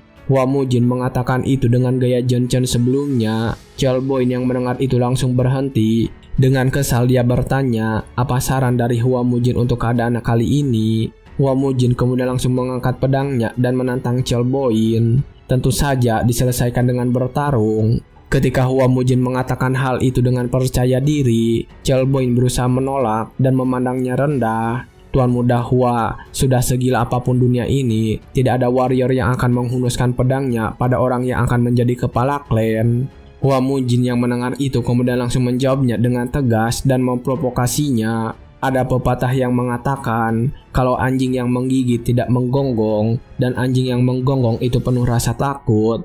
Kalau kau tidak mau maju, ya tidak usah menggonggong. Hidup saja seperti anjing penakut yang ekornya terus ke bawah. Hua Mujin bahkan mengatakan itu dengan gestur yang mengejek. Chelboin yang mendengar dan melihat itu tentu saja langsung marah. Dia kemudian menarik pedangnya keluar menjawab tantangan Hua Mujin. Dia berkata penyesalan takkan berakhir baik untuk Hua Mujin. Hua Mujin kemudian juga memasang kuda-kuda dan bersiap dengan pedangnya dan menjawab dengan penuh percaya diri. Yah, aku bukan tipe orang yang akan menyesal. Setelah setuju dengan duel itu, Chelboin melepaskan sarung pedangnya dan mulai menyerang. Hua Mujin sendiri menancapkan pedangnya dan melompat menghindari serangan Chelboin. Hua Mujin juga langsung menangkap kepala Chelboin setelahnya. Para warrior yang melihat Hua Mujin bisa bergerak menghindari komandan mereka sangat kaget. Dan kembali ke duel, Hua Mujin saat ini terus berhasil menghindari serangan pedangnya Chelboin. Dan ketika Hua Mujin terus menghindar, Chelboin berteriak memanggilnya. Tuan Muda Hua, berhenti menghindar dan lawan aku dengan pedangmu itu.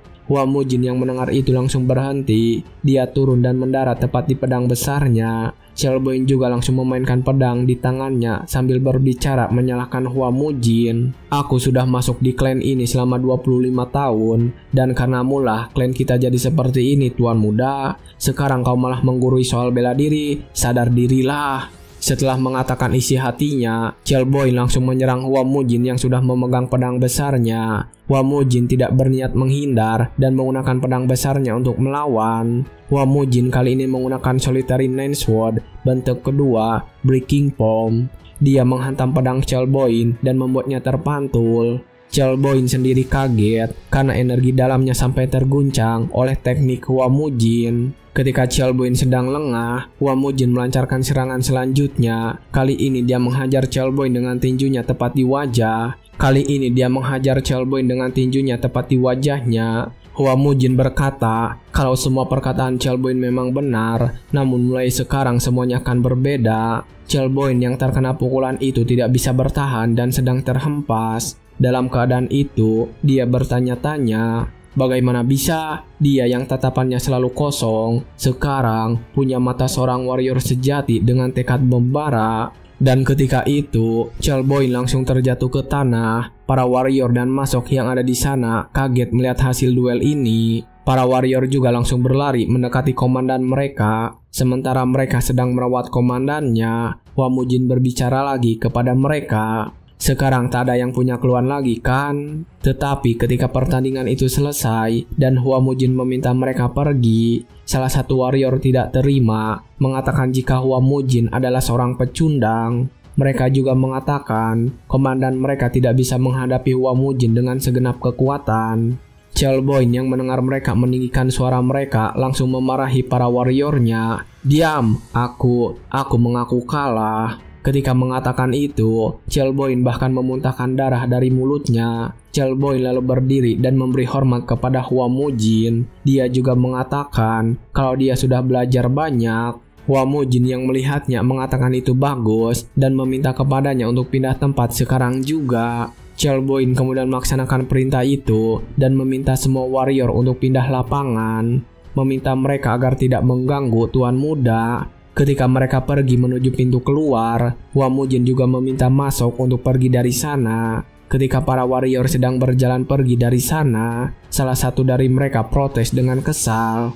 Meski dia itu tuan muda, bukannya ini tetap kelewatan? Kakak, kenapa kau sampai menahan diri begitu? Chelboin yang mendengar pertanyaan itu mengatakan jika dia tidak menahan diri, bahkan hampir melawan Hua Mujin dengan niat membunuh. Dia kemudian mengingatkan warrior yang meragukannya itu sekali lagi. Apapun yang terjadi, sepertinya tuan muda kita yang gila sudah mendapatkan kesempatan dari surga. Masok yang mendengar itu hanya bisa diam memperhatikan. Dia juga tidak khawatir karena Hua Mujin sudah berubah. Hari itu pun berlalu begitu saja. Malam harinya seperti biasa, kedua tetua sedang bertemu. Kali ini mereka sedang berdoa di hadapan batu nisan orang tua Hua Mujin. Ketika itu, Dok Baeksin bertanya, sudah berapa lama dia masuk klan ini? Jo Hwanbo menjawab, kalau itu sekitar 37 tahun. Dok Baeksin kemudian tiba-tiba membahas tentang tuan mereka. Ternyata cukup lama. Di masa mudanya, Tuan Yeomje benar-benar tak terkalahkan. Dia muncul sendirian. Bahkan klan Tang yang angkuh saja mau tidak mau harus mengakui kekuatannya. Bukankah kau dan aku sudah bersumpah untuk mendedikasikan hidup setelah terpesona oleh kehebatannya? Jo Hwanbo lalu menjawab, jika sekarang Dok Baeksin malah melanggar sumpah itu. Dok Baeksin mengatakan kalau dia tidak sedang mengkhianatinya karena mereka harus melanjutkan garis keturunan dan warisan bela dirinya. Jo Hwanbo kemudian langsung mendekat ke batu nisan dan berbicara juga. Aku tahu kau tidak perlu meyakinkanku tentang itu. 17 tahun merawat kegilaan Tuan Muda Hua. 17 tahun melindungi klan Yomhwa yang layu bersamanya. Meski kita bertemu dengan Tuan Yeomje di akhirat nanti, dia tidak akan menyalahkan kita. Ngomong-ngomong, apa persiapannya selesai? Tidak banyak yang perlu dipersiapkan, cuma sedikit perak untuk mengamankan tempat tinggal baru. Selain itu, hanya segelintir warrior dan 4 token klan yang tersisa. Dok Baeksin yang mendengar itu terlihat sedih dan menundukkan kepalanya. Dia kemudian meminta kepada Jo Hwanbo untuk pergi dari sini. Dok Baeksin berniat untuk merawat Hua Mujin ketika Jo Hwanbo membawa kabur kedua adiknya. Dok Baeksin juga mengatakan jika seorang master yang dipekerjakan guild pedagang Cheonghwa akan hadir di pertandingan besok dan menjadi saksi duelnya dan akan menjadikannya duel resmi. Dok Baeksin mengatakan kalau guild pedagang Cheonghwa adalah jelmaan ular yang kejam dan akan membakar tempat ini sampai tak tersisa satu akar pun. Dok Baeksin sekali lagi meminta Jo Hwanbo mempergi kedua adik Hua Mujin dan menunggu di tempat yang sudah disepakati. Keesokan harinya di pagi hari yang cerah, Hua Mujin sedang memakan sarapan yang sudah disediakan oleh Masok. Tapi ketika memakan daging kali ini, dagingnya terasa alot. Hua Mujin lalu bertanya apakah Masok sudah kehabisan uang. Masok menjawab, dia tidak tahu karena kepala pelayan jarang memberikan mereka uang. Dan setelah beberapa obrolan itu, Hua Mujin menyudahinya. Dia bertanya bagaimana penampilannya hari ini. Masok kemudian menjawab dengan malas, mengatakan jika Hua Mujin lebih cocok dengan perban yang masih melilit seperti sebelumnya. Hua Mujin yang mendengar itu kesal dan langsung memukul kepala Masok, lalu memutuskan untuk berangkat sekarang juga. Tetapi ketika mereka akan berangkat, Dok Baeksin tiba-tiba saja menghentikannya, bertanya apakah Hua Mujin sungguh akan pergi ke sana. Hua Mujin kemudian berhenti dan bertanya kepada Dok Baeksin, "Kau tidak ke sini untuk mengocehkan hal yang sama soal melarikan diri kan?" Dok Baeksin mengatakan tentu saja tidak akan membahas hal itu. Hua Mujin mengatakan itu hal yang bagus dan meminta Dok Baeksin untuk menunggu di sini karena Hua Mujin akan kembali setelah menghajar pencuri-pencuri itu sampai babak belur. Dok Baeksin kemudian memberikan hormat dan mengatakan akan pergi bersama Hua Mujin. Hua Mujin yang melihatnya sadar jika Dok Baeksin telah menjadi orang tua yang terlalu khawatir dan karena sudah tidak bisa dihindari, Hua Mujin membiarkannya saja. Dia membuka pintu gerbang dan langsung mengajak mereka semua untuk pergi bersamanya.